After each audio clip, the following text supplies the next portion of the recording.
Good afternoon, everyone, and welcome to the Ball Agenda Reveal Show. I'm joined on my left by Mr. Emeka Wani. How are you doing today, sir? Fine, thank you. Great to be back. Awesome. How are you doing on my left? Also, Mr. Chinedu Asanugo.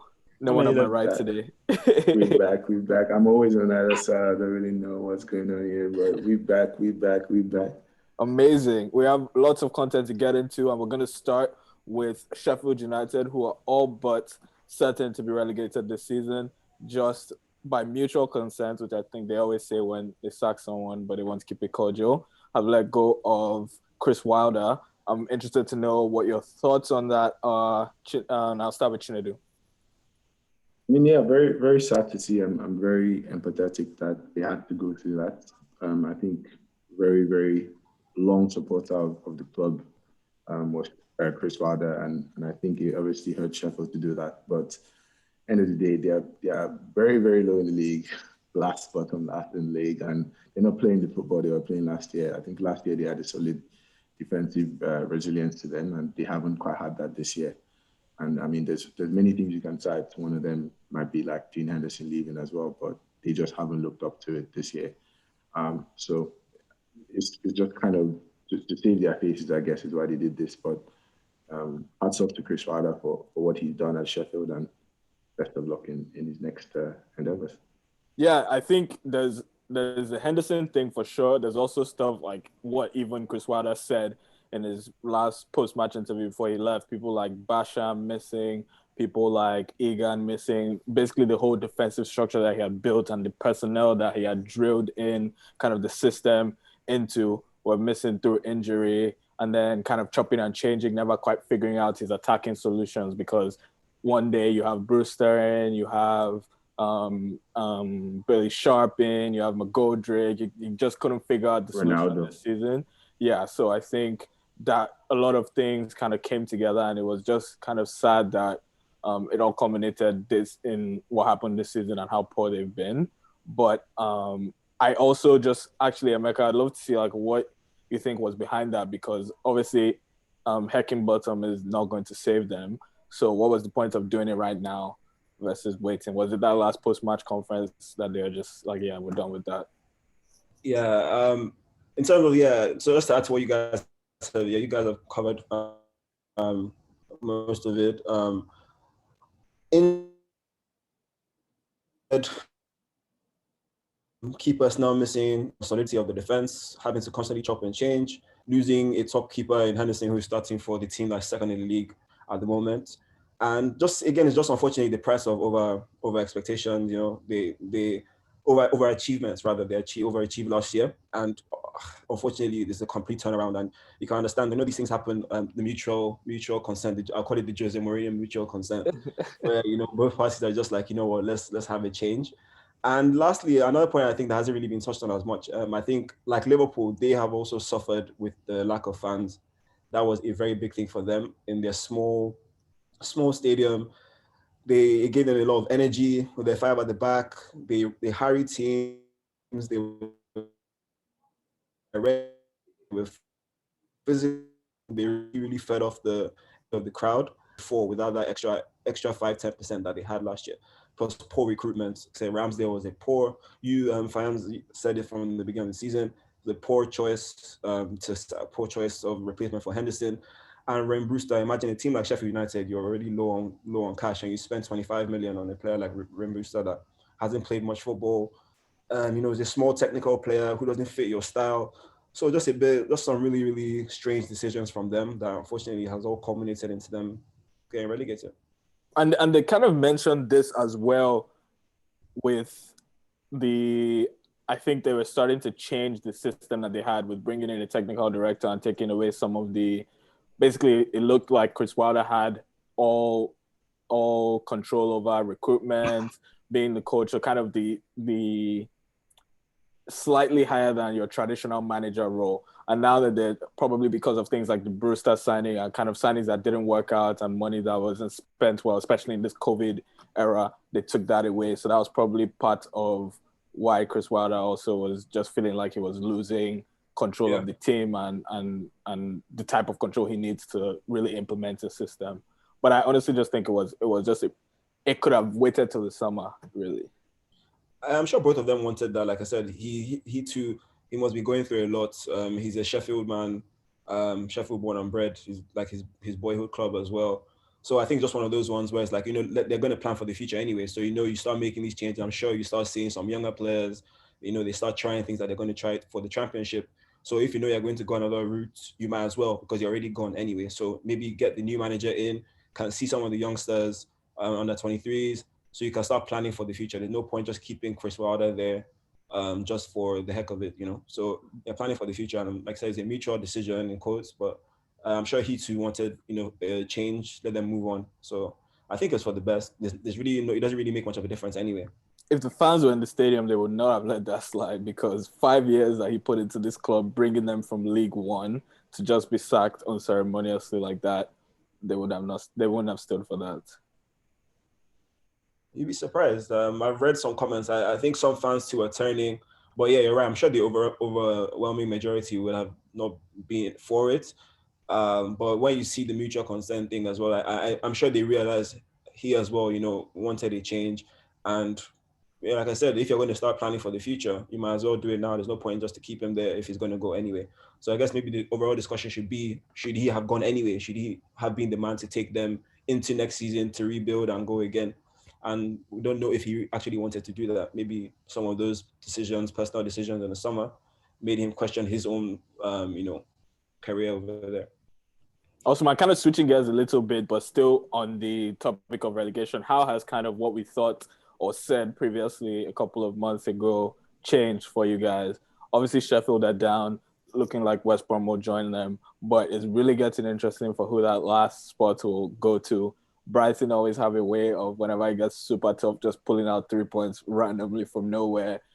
Newcastle really struggling without Callum Wilson, but still finding a way to just edge and just make up some ground. And then obviously the massive win for Burnley, and it's going to go under the radar that Burnley have beaten. They've gone to the Emirates and won. They've gone to Goodison Park and won, and they've also gone to Anfield and won. So there's a reason why at the start of the season I said Sean Dyche can never go down, and it's the same reason why Nuno Espirito Santo can never go down. Once the going gets tough, they just revert to their park the bus ways, and they just know how to get 1 point, 3 points from the people around them and just find their way through. But I'm interested to see how your relegation thoughts have changed. I'll start with Chinedu. No, well, that's a very, very interesting thing you say about reversing to old ways, and I think sometimes some of these, I hate to say this, but some of the smaller clubs have to do that.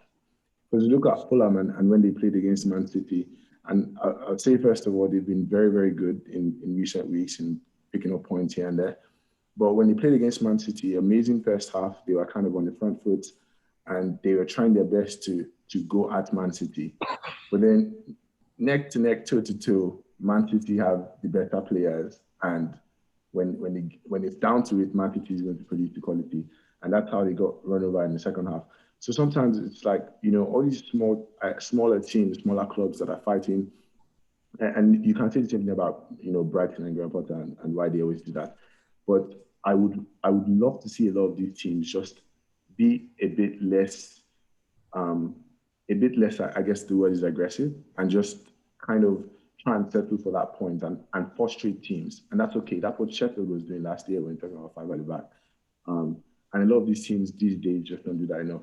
In terms of the battle for relegation, I think Fulham have been very surprising, in my opinion, with how they started versus where they are now. What would you attribute that to?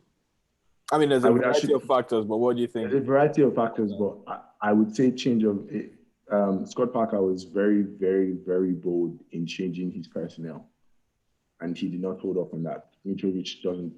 I mean, he comes on 60th minute now, and a lot of people would have believed that Mitrovic was the key to their success. So it's been a lot of things he's chopped and changed, and end of the day now he has a very, very good team that looks young as well. And kudos to Anguissa, who's kept his spot the entire time. He, I think, has one of the highest tackling rates in the Premier League as well. So there's a lot of factors, but I think in summary, Scott Parker, when he was down and when his team was down, he was very, very bold in making changes to the personnel and to the system, and it worked out. Awesome. So who do you think is going? I think it's a bit obvious. I think Sheffield number one, and then number No, the two. third spot. I would say Newcastle goes down. I'll be honest.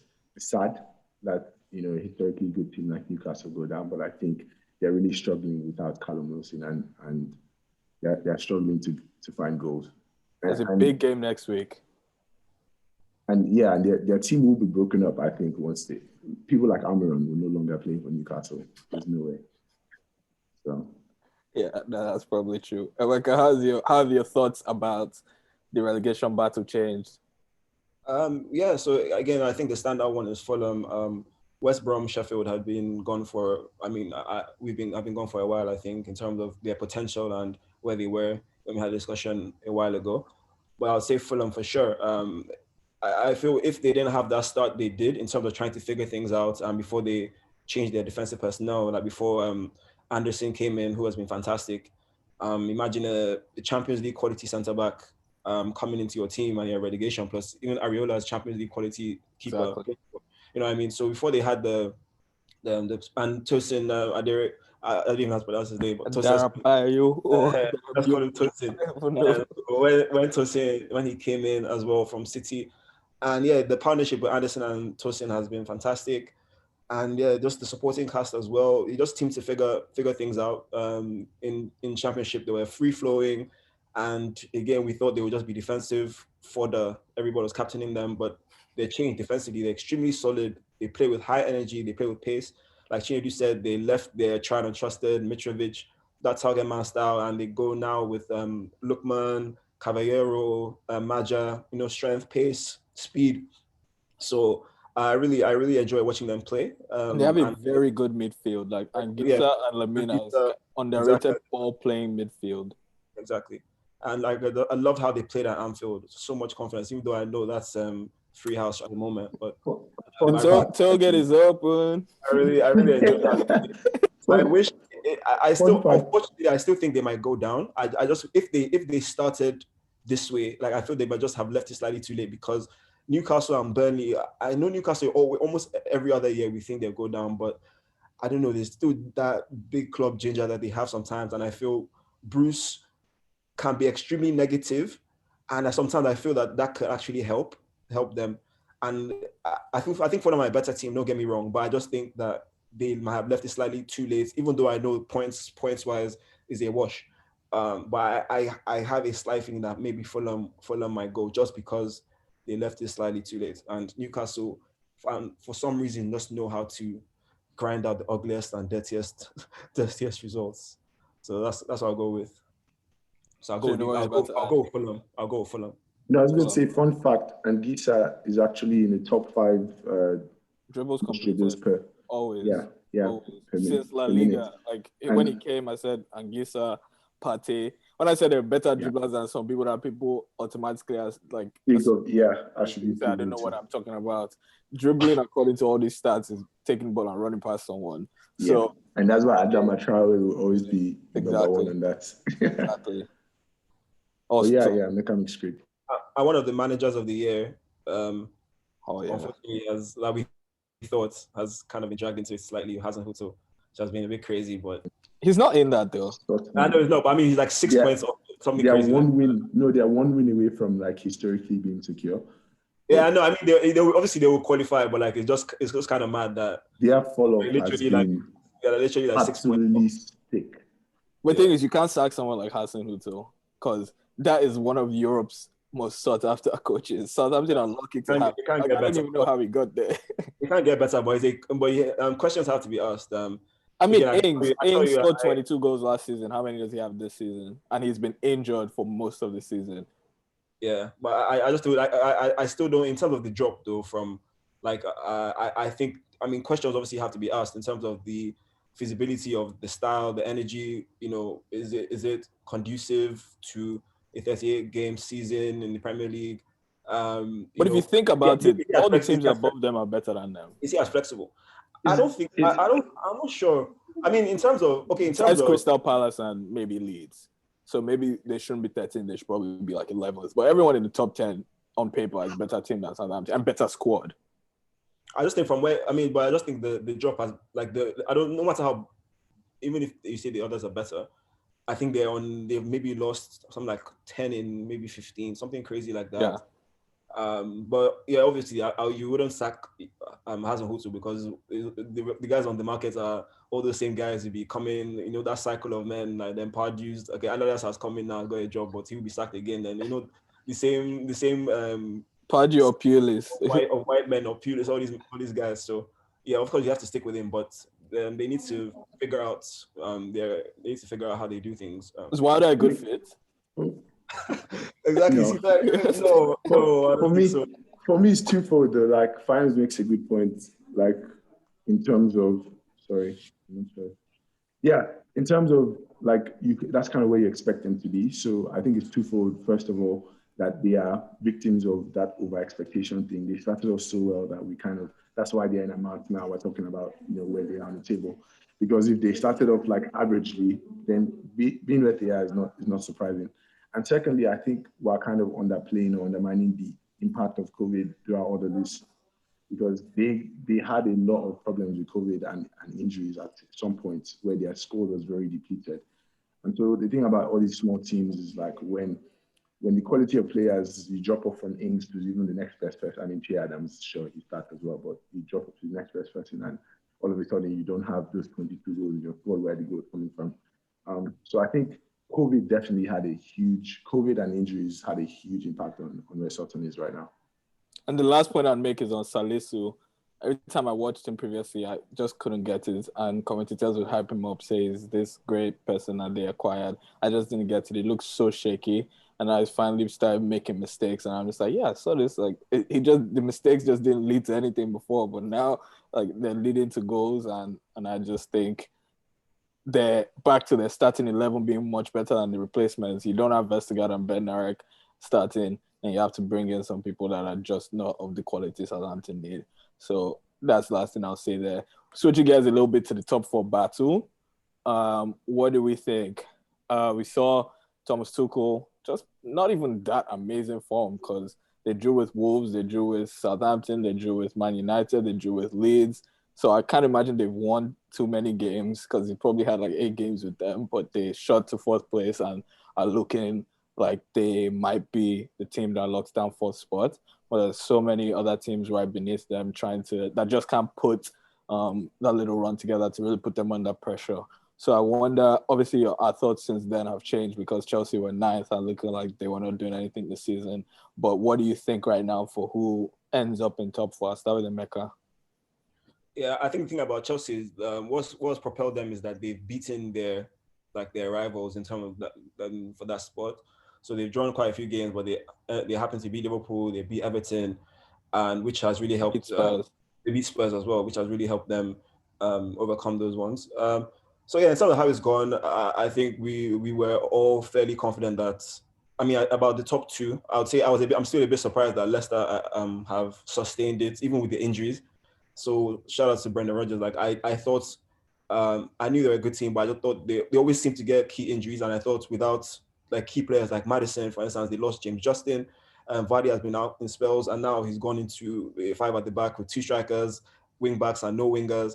So just extremely flexible and tactically adept, Brendan Rodgers. So credit to him. I think there's a little bit of luck in there, and we underplay it in football, because they were about to have 1 point from 2 games, having lost to Arsenal, and they really should not have won against Brighton if not for some scandalous defending. And then all of a sudden it's 1 point from 2 games. Obviously they beat Sheffield United, but I think that really brought back some form, beating Brighton, a difficult away game. And then obviously Sheffield United, if you can't get your act together against Sheffield United at home, then you really don't deserve to be. I think, no, fair point.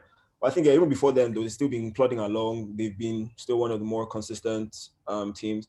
And but just that they have really tough fixtures coming up. I think they have City, they have Chelsea, they have Spurs, they have West Ham. So it will be interesting to see if they can hold on. But just because of how inconsistent pretty much poor the rest of them are, they'll probably be fine. But yeah, credit to Chelsea and Tuchel, completely solidified them with because they're holding the ball. 3 at the back, two number 6s. It's low-key disgusting stuff. I'm not even going to lie. I know I know it's a sexy managerial appointment. Ball is very And boring. it's extremely boring. It's like it's what I saw with LVG when we had like 12 games in a row with nil at halftime. It's extremely boring, but it's getting the job done. It's getting the job done.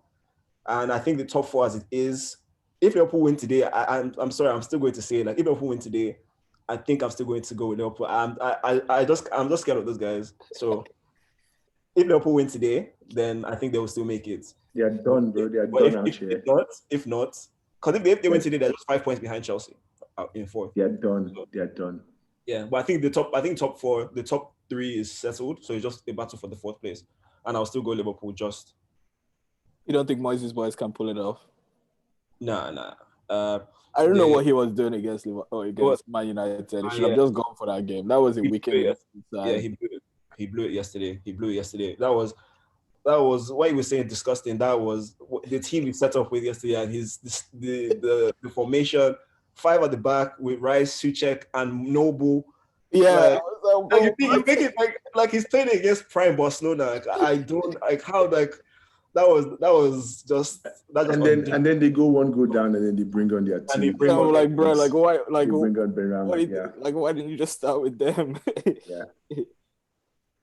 I guess without Jay Links, he doesn't really know what to do, which is understandable. He's confused. Yeah. And go back to Moises' record against like the big teams, everywhere he's been, and it's like I saw a tweet again the other day. He's gone a crazy amount of games in terms of like away to the big boys, traditional big boys. He just mentally, he just seems so scarred.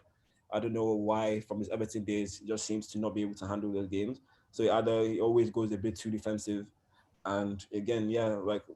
United aren't that good, and we're not in a good moment. So exactly, you have nothing to lose. Exactly, you're West Ham. No one expects you to be fifth, sixth. If you lose, you're just thinking that was the best. That's the best way because again, to be honest, United still struggle to really create. We created some chances. But he came for a 0-0. Yeah, so that's what he wants. Yeah, you talk about moment, and I think Moyes' problem is he can't recognize what team is on form and what isn't, like coming into the game. So, like for instance, that's a time when you go into the game with as aggressive as you can be, nothing to lose. Whereas he goes in and it's like, oh, traditionally, United is a big club, so we're going to show them respect. Yeah, you have Antonio kind of playing the left channel. No, you want Antonio bullying Lindelof and Maguire. You want him pinning the two of them, and you want your left winger really taking on Wan-Bissaka and allowing Cresswell to support, not playing Cresswell in the 3 at the back, allowing Cresswell to support, and then also having pushing up also Kufal, probably playing that 3 at the back should not have involved Cresswell if he was really serious about that game. So that was where Mark Noble had no business playing. No business. But we'll see. That's very interesting, and yeah, we'll see how the top 4 shapes up because some people still have to play each other. So I think there'll be a lot of interesting results. On to the Europa League. How do we feel about? So you guys have to give your prediction though. Who's finishing 4th? Do you think? I think it's the way it is. Nothing changes. Yeah. Fair. Kudos to Leicester. The only thing I might say will change is the position. So maybe Chelsea keeps on accumulating points. And I don't think Leicester will finish third. But I think they finish in top 4 regardless. I think the top 4 probably stays the way it is, just because teams are so inconsistent. Even if Chelsea drop points, the other teams are going to lose stupid matches. So I think Tuchel has kind of instilled a level of hard to beatness in Chelsea, similar to the way United are. Like, I don't think they haven't lost since Tuchel took over. So I think regardless of what happens, because they didn't do anything in that Leeds game and they probably deserve to lose on the balance of things, they just find a way to get 1 point at least. So I think that'll come in very handy when they play some of their tougher fixtures. And I think they have a very good run. They have a tough, probably 4 games to end the season. But from now until then, they play pretty much on the bottom side. So they should accumulate a lot of points. On to the Europa League. Obviously, the marquee fixtures involve Premier League teams. We can see Villarreal showing some pedigree. So Unai Emery looks like he's gunning for his 4th Europa League title. But the big game that all eyes were on was United home to Milan. What did you take from that game, and what do you think happens on Thursday? Yeah, I'm going to reserve a lot of my really, really passionate comments. Being a United fan, but I'm going to say that it was a very, very odd game because these are two teams that traditionally I think we've seen play very good football over the years, and it was just kind of like a very flat game on both sides. Um, End of the day, they had one or two very good goals chopped off after VAR review, and I think on the balance of play, maybe United didn't deserve any points, but we did get the 1 point, I guess. I think moving forward, Manchester United as a football club has to understand how to take the game by the scruff of the neck. You look at Man City play, whether it's Europe or it's in the Premier League, and they go and attack teams. United is kind of just a lot of times very comfortable with sitting back and soaking up the pressure. And I think it makes for very, very boring games. And Emeka has talked about it. I guess it kind of, shows that we're resilient in how we play. But at the end of the day, you don't win a lot of games like that. You end up tying a lot of games. So I think it was a very, very boring watch. And I hope that they're able to pull off the win next week. But Milan, very, very good showing. Kessie, very, very good player. I think they have everything it takes to actually go back to Santiago next week and actually get the win. So yeah, I think they were missing really cutting edge up front. Having people like Rebic and Zlatan and Kalhanoglu, however you say his name, missing was really, really key because they were creating lots of good opportunities and just not having the composure or the quality to finish them off. Kessie was amazing, as we've all seen. He kind of looked like he was just playing with his friends on the park, taking the ball behind, in front, making things happen. Looked like his pants were so low. He just looked like he was just chilling. I saw that. That was so funny. That was so funny. Looking like he's playing five-a-side in Lagos. It was really, exactly. It was really, really good showing for Milan, and I was really sad that it looked like they were going to leave with nothing. So I thought that was one of the times when you could say that was a deserved goal, and they deserved to get something from the game. Although it was poor goalkeeping from Dean Henderson, and probably doesn't do much for staking his claim for the number 1 shirt when De Gea is back. But Mecca, what was your take from the game? Again, you guys, I think hit the nail on the head. Milan were very good. They showed their. United and Milan are not in the best form at the moment. You can tell they're kind of tailing off both teams in the league. They both had aspirations to win the league, but overall quality has kind of come to the fore. But you can see the foundations of what made Milan so good. They're very, very technically sound. Kessie, an absolute powerhouse with technical ability, goal scoring, strength, pace. His one touch, his passing was really good as well. The link up for Milan. I would say, I obviously Serie A is my second favorite league, and I watch a lot of Milan, but I was even a bit surprised about how they came and pretty much dominated the game. Not in terms of obviously high XG chances, but their technical play was very, very impressive. But I feel that United are really, really struggling at the moment. They're in a really bad moment. There was no Rashford. Again, Milan had players out, but without Rashford, Cavani, Pogba, United just didn't have much to offer, and the midfield just didn't really have much to offer. McTominay and Matic, there was really nothing there in terms of trying to compete with Kessie. There's no Bruno again. He's not trying to hold the ball, so there was really no opportunity for combination play from United. It was all just pretty much direct, and again, it's just a team on its last legs, I felt, and Milan, like I said, they definitely deserve a draw. They definitely deserve to leave with something. But I do think the second leg will favor United. I think they have less. They're going to have more players back. Milan still have a lot of injury worries for that game, and Milan's going to have more players back. And I think again, United away from home, and they've seen how Milan play, and knowing Milan are going to try and play and control the ball, I think this would be a perfect game for United to run riots on the break. And I think I can see a score draw, maybe a 1-1 or a 2-2. And I think the 1-1 will either take it to extra time or the 2-2, get United through. So I can see a score draw in that game. And I think United will edge it just because of the counter-attacking potential and Milan's love for possession. I don't think a lot is being said about, obviously shout out to Pioli, but also United's youngster that grabbed the goal. Anthony Martial has not been in best of goal scoring form. So Solskjaer trusting a young, obviously probably because of injuries, but being able to trust a young man to come in and grab the goal, I think bodes well for United going forward in terms of finishing the season with some people that can kind of play a part in as players start to get tired and injured. So I thought that was really good. Yeah. Thoughts on Arsenal Olympiacos very briefly? Yeah, I think that's done now. All the lucky clubs, Spurs, Arsenal, you guys getting biased to the next round. Fair enough. Hope you enjoy it. So yeah, I think Spurs and Arsenal are through. So good for them. And Nesri from Olympiacos is basically the reincarnation of Drogba for Arsenal because he just always scores against Arsenal. Olympiacos and Arsenal seem to play every other year. It's crazy. Like even from Champions League group stages. Yeah, it's weird. Like I'm sure it seems to play almost every other year. And that Yusuf and Nesri guy just hates Arsenal.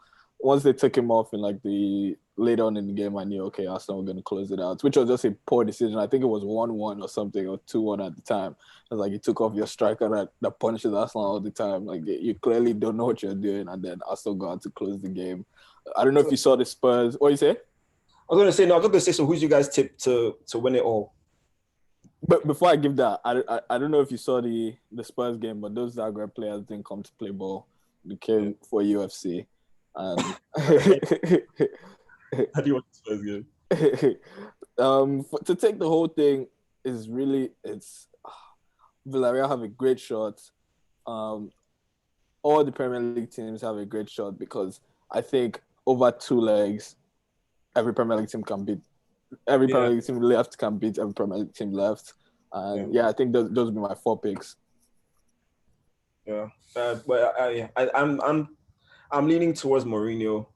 I think he knows that the league is almost done, and I have a feeling that it might be a Spurs Arsenal final, something crazy like that. That's too much. I wouldn't be surprised. What's it called? That centre back pairing is just too calamitous. Like, there's nothing Mourinho can do about that.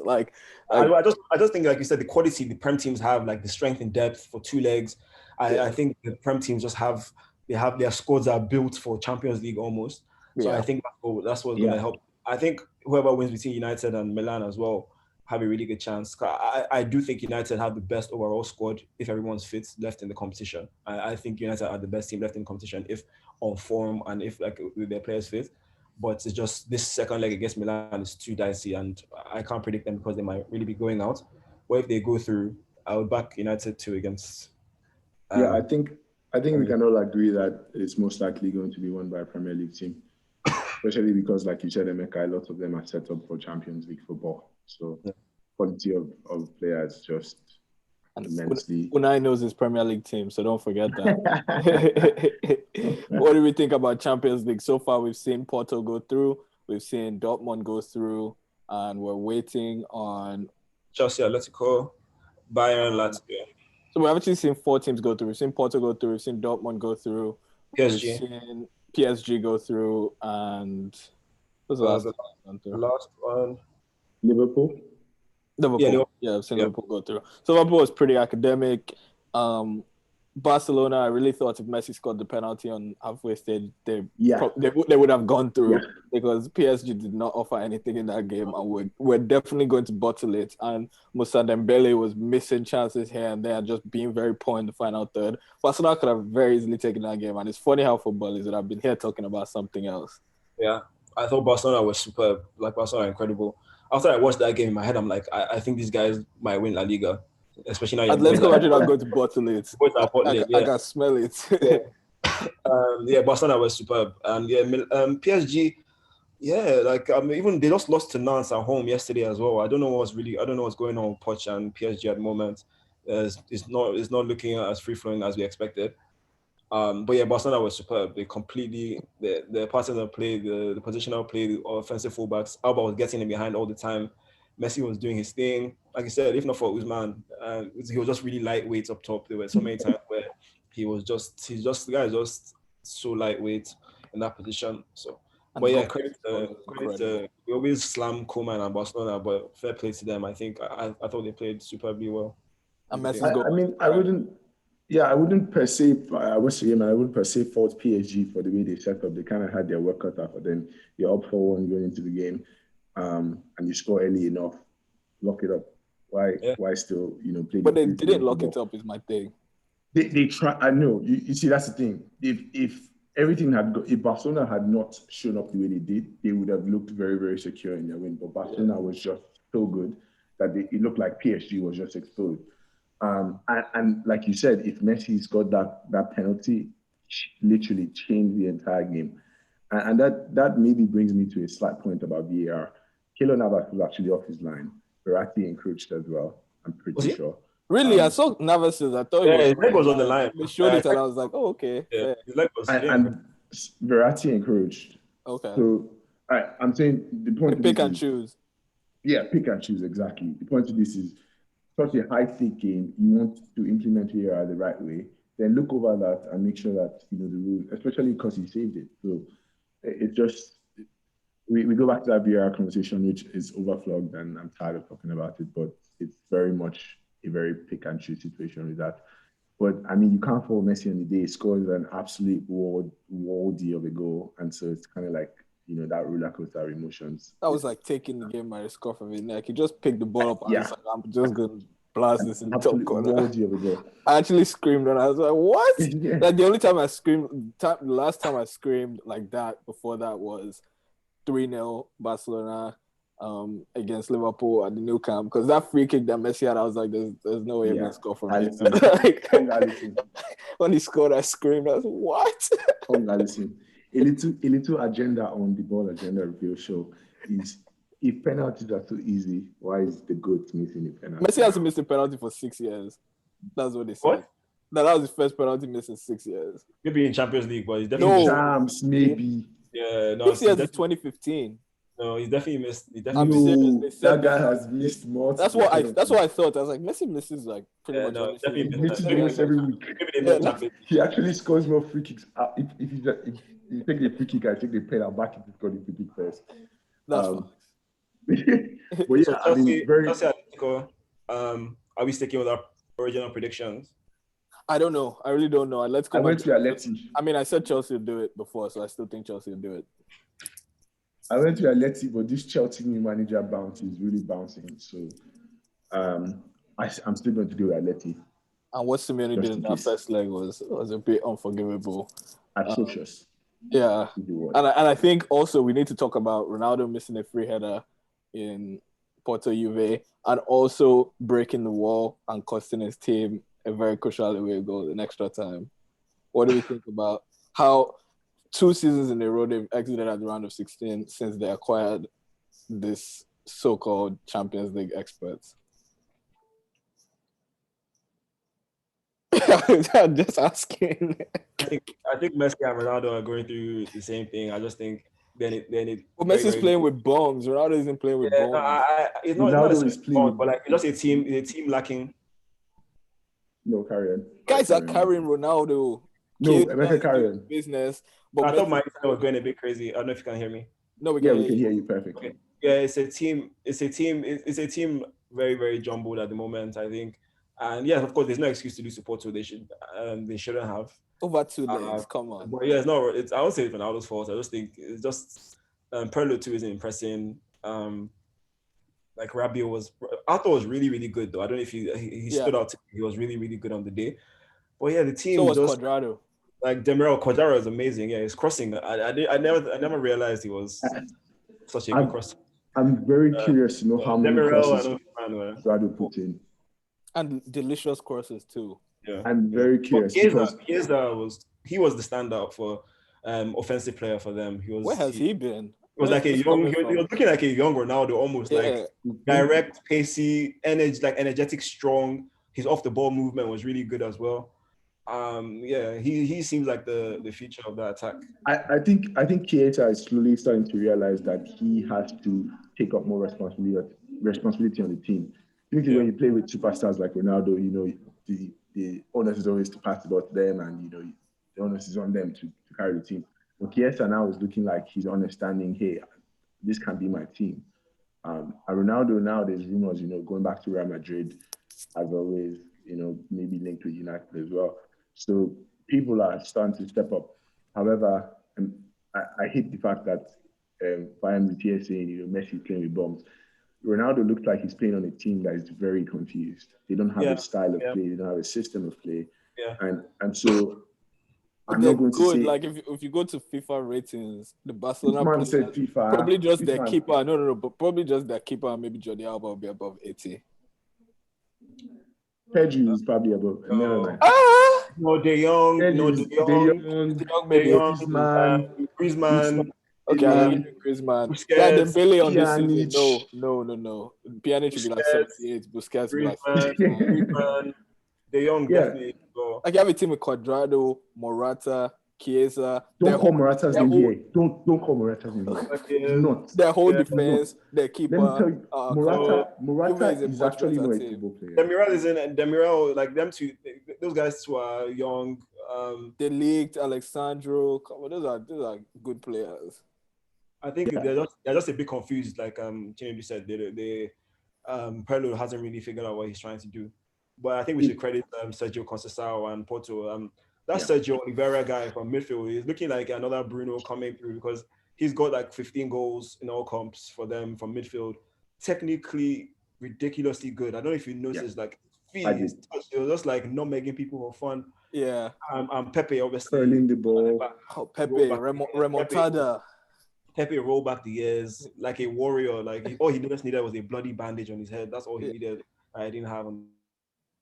I was very, very impressed, and I was very impressed because I saw them against City, and obviously City haven't been as free flowing this season, but Porto really, at least in the home leg, I knew they were going to frustrate, and then in the second leg where they needed to score some goals, they were able to, which was very impressive, and even with what was actually thoughts on that, because that wasn't a red card as far as I'm concerned. Yeah, I mean, you know how Champions League, I counted it less than Champions League refs can be very annoying, So, but he was also stupid from the player. He just gave him a chance to. He blew the whistle and he kicked it before 2 seconds, and the rest. Yeah, no, but he was trying to wait. Like he had the whistle well, and he now even kicked it like almost outside the ground. Like it was just extremely stupid on his part. Of course, it was a bit like harsh, but I mean. He only has himself to blame. It's not Van Persie. It's not like the Van Persie one at the Camp Nou. It wasn't as bad. It's pretty close. Nah, I think this one. I thought it was pretty close. I thought Van Persie was maybe like it's an empty ground. Even like second and a half. It was stupid on his part. And Liverpool was pretty straightforward. I didn't talk about that. Dortmund made a meal of what should have been pretty straightforward. I don't know. A good game. But there isn't much to talk about. Just what I just learned from that is that Dortmund can't win the Champions League because I don't know how you expected them to win the Champions League. That's shocking that you just found out they couldn't. No, I mean you want to kind of see like, okay, everybody that's in the quarterfinals, like what are their genuine prospects? Like Porto, I think can frustrate anybody. And no, Dortmund suffers from their extreme lack of inexperience. They have crazy quality on their team. Players that in the next 4 to 5 years will be, top of the game, but I think they are very inexperienced. For the most part, like I'm even very surprised that they tried to play the way they tried to do. Sevilla had so much of the ball. Sevilla had like 20 shots. They really could have. They were knocking on the door. That was a very fun game to watch, and I'm very surprised that Dortmund actually tried their hardest best to actually like kind of hold them back and be resilient in the defensive aspect. Shout out to people like Hummels and Emre Can for bringing a bit of experience to the team. I don't think they would have done so without that. But yeah, I think it was a very, very fun game to watch. But definitely, Dortmund has no chance. Quote me now. Dortmund has no chance of winning the Champions League. I'm interested to see the draws for the quarterfinals. Yeah, that's why you see Dortmund versus Porto now. You never know. Exactly. No underestimate how lucky you can get with nice draws. You see Dortmund, Porto, then you win that. Then maybe the next team that you get is PSG, who can be off and on their day, and all of a sudden you're in the final randomly. And in the final, anything can happen. Yeah. France, Portugal should remind you that anything can happen in the final. Last things, since we've kind of gone through all of top 4 Champions League, Europa. Let's actually just talk about this last weekend. What was your goal of the weekend? Do I McNeil? Oh my God! Like, Dwight McNeil? I screamed. When that actually, was crazy. I was watching. I literally, it was on mute. I was like playing Football Manager at the same time. I literally, like, I screamed like really loud. Like when he chopped Alan well, and then the finesse, it was almost perfect, man. Remember when we sat here doing the? Like, I know Lamela is a good. Remember when we sat here doing the under 23 squad, and I talked about Dwight McNeil, and you guys didn't really take me seriously. There you go. He's just not playing with footballers. That's why he's a quality player, and he's a United Academy product, by the way, as well. Yeah, he's a decent player. He's a 20. You can tell he's a United boy. He's not going to be at Burnley for too long. I don't expect him to. No, that was quality. I know, like Lamela was mine. I screamed for Lamela. Honestly, my own reaction, like for some reason, I don't know, Dwight McNeil was one. Maybe it was just a shock that I was from Burnley. Those are ugly Burnley kids as well. Like I just did not expect anything. Like Lamela has his Rabona before, right? So yeah, like I don't know, that Dwight McNeil was it got me, like actually like got up and shouted for that. That was just incredible. But yeah, shout out to Lamela too. Mine was definitely Lamela because of the amount of text involved in that. Bro. I play ball and I attempt Rabona a lot, but the execution was bad. No, the execution. That was a daisy cutter Rabona. Like it wasn't like a soft. The execution, it literally it glided. You know. So you don't think he scoffed it a bit? No, that's the only way he scored that. I think he hit it exactly how I wanted, right? Yeah, if you do that in the air, it's a good height for because you're not going to get top corner. Leonard's going to save it. Yeah, it glided just across the line.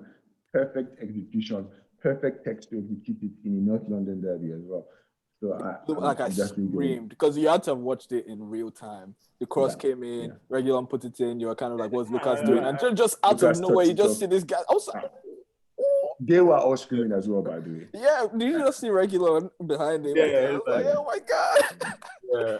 And then Lamela goes on. For me, but again, I don't know why like the McNeil one for some reason. McNeil's was sweet. Like the two. I just did not.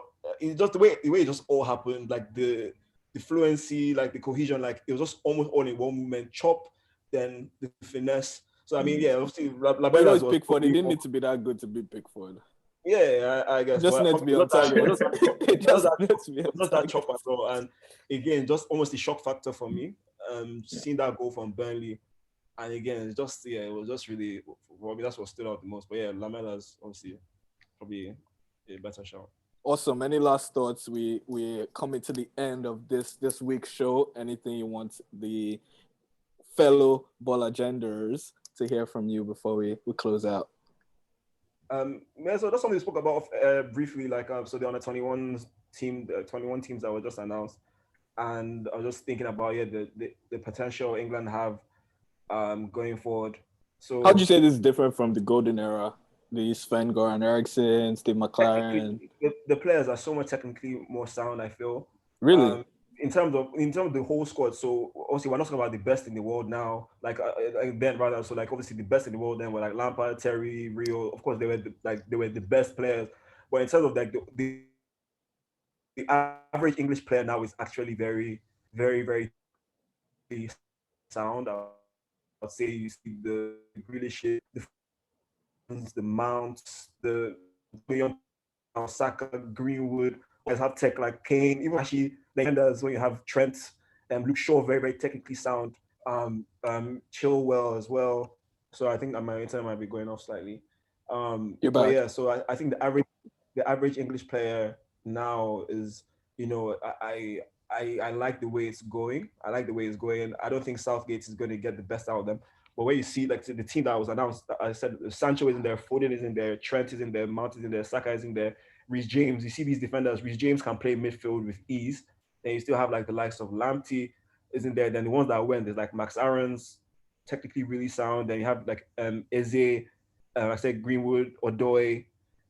So they've got a really like England is very deep because you have players that don't even get called up, that people really like heads are blown. People like Tarkowski from Burnley. You're like, this is like one of the best fans, doesn't get called up. But you're like, England really Exactly. Luke Shaw, they're about to waste this generation with Gareth Southgate. Yeah. Yes, So, yes. Because he's done nothing to deserve this. Gareth Southgate did not succeed at Middlesbrough. I remember when he was there, and Southgate really does nothing on his resume. So this is clearly just all this same, like, let's call our legends back to. Is he even an England legend? Just let's call our former players to come coach us. And I think they're really, really missing out on what they could potentially be doing with this team. But maybe it's not that crazy because these players are really young and they're not yet at their peak. Yeah, let's see how it goes. Yeah. I'd be surprised if he doesn't perform in the next major competition. And the Euros this summer, what do you think he needs to do to keep his job? I think he needs to either win it or come second. Be in the finals. I think semis. England can be giving us semis for. Didn't they do semis at the World Cup or something? I think semis. Yeah, I think they've turned to merely men. They have to actually go and do the work. I think they'll be fine.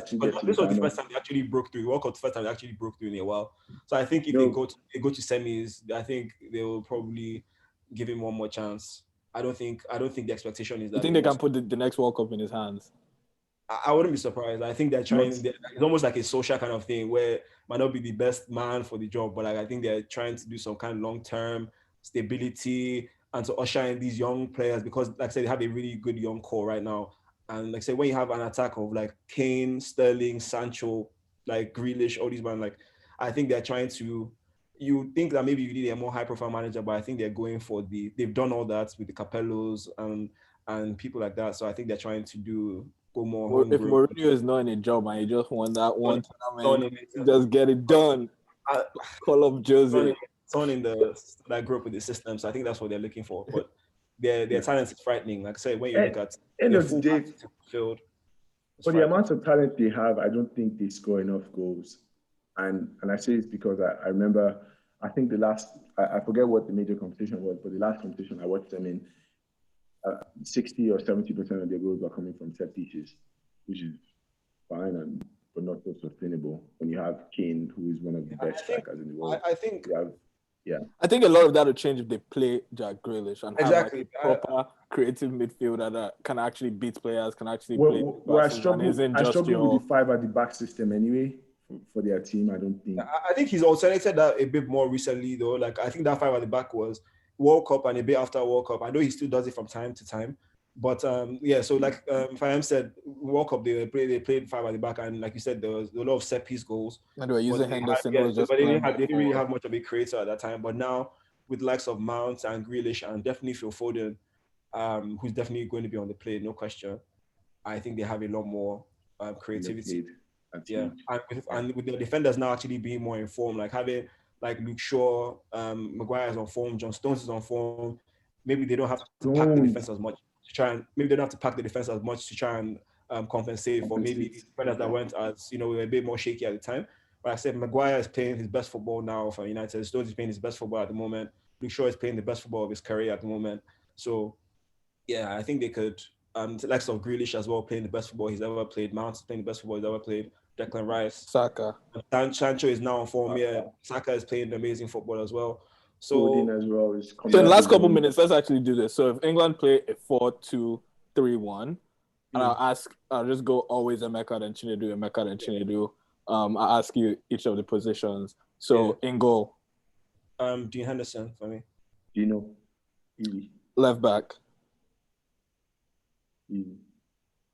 Luke Shaw. Okay, I think Emeka hung. When he comes back, we'll do his. Right back. Right back is a bit of a tough one because all the people that, you know what, I'm not going to waste your time. Kyle Walker. Okay, awesome. Emeka back. Left back. Sorry.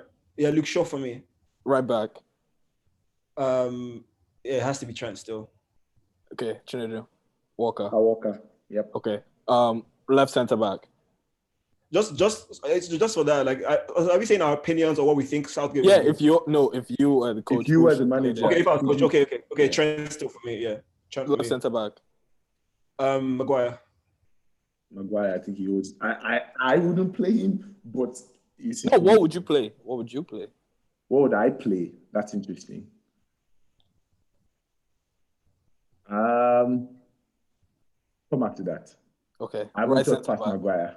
Yeah. Forget agendas, bro. It's England's like I don't understand. Like Right centre back. Let's talk about. John Stones, John Stones as well. Left holding. In the Declan, 4-2-3-1. Yeah. Declan, Chido. Declan. I'm not in Declan. Right holding. Jordan Henderson. Phillips. Okay. Centre attacking midfield. That's the hard one. I'll go Grealish. For me, it's between Foden and Grealish, but I'll go Grealish. So Mason doesn't play for you. Okay. Mason Mason will not start. And he'll fill in. Yeah, he can fill in anywhere, left, right. And Matters. Yeah. No, it's gonna be Jack. It'll be Jack. Do you remember when I said Matters should have a shout in that England squad? I'm asking you now. You put him in. Do you put him in yours? I don't put him in over Grealish just because it's sad. Like I wish I could put Grealish on a different wing, like left wing. You can. I know. You're the coach. I cannot because I cannot bench the other people. So forget it. Grealish is calm. Okay. Matters is going to be my coming off the bench. He's my first off the bench, not Foden. Matters. Left wing. wing. Are you going to take Maddison, Foden, Grealish, and Mount? Someone has to sit out, surely. I'll tell you this. No. If I did take Mount, I'm a huge supporter of Mason Mount, but I also think he has more to his game than just being a cam. I think he can actually play a central more central midfield than cam. Yeah. So I would use him in that way. And then that's why you want to take people like Mount and Saka, people that can actually do that versatile. I think Maddison. Exactly. I don't think Maddison will make it. Yeah, I don't think he will now, especially he's gotten injured. I think if he had continued on, especially when Vardy was out and it looked like he was about to be the main man of the team, I think he had his shout. And I just think as a pure cam, I think Maddison is one of the best in the league as a pure cam, like provide and also have an attacking threat by yourself, like pick shots from outside the box. I think it's very good. You're right. Because Grealish, like he hasn't played a 10 once this season, and we always put him there, but he actually always plays wide or a bit deeper. Like so, when he plays 4-2-3, he plays like left CM. When he plays 4-2-3-1, he plays wide, and Barkley plays 10. So we always just annoy him as a 10, but you know, actually look at it, he's actually competing with the likes of Sterling and Rashford more often than not. Exactly. Okay, this is where it's going to get really, really tough. So let's get to wrap it up soon. Left wing. For me, it's Rashford. Oh, I'm sorry, Emeka goes first. No, you've gone. Yeah, let Emeka go. But we know what Emeka is going to say. Okay, Emeka's hanging. we know he's. Wait, okay, I didn't say I know what you're going to say. Say it again. I'll go Sterling. Like Rashford, okay. He's my favorite player, but I'm not too happy with him at the moment. Plus, I think Sterling's still a bit more mature. Shock of the day. I'll go Sterling. It seems like Fayem's had the point when he was saying something a couple months ago, but let's move to the next one. Right wing. I know what you're going to say. Sancho. Yeah. Sancho. And up top, I don't think I need to ask the question, so we'll wrap it up there. This year. Post your England squad down below. Exactly. And be sure to check us out on YouTube, Ball Agenda Review Show. We're also everywhere you watch podcasts. So keep sending your questions in. Keep telling us how we can make the show better, what you'd like to see. And also tell us where your preferred England XI would be if you were in the shoes of Gareth Southgate. So once again, whether you're on social media, sharing your opinion, analyzing the game, just ask yourself one question. Chinedu, what's the question you need to ask yourself? Do I really the ball? Thank you very much. Good night. Thank you very much.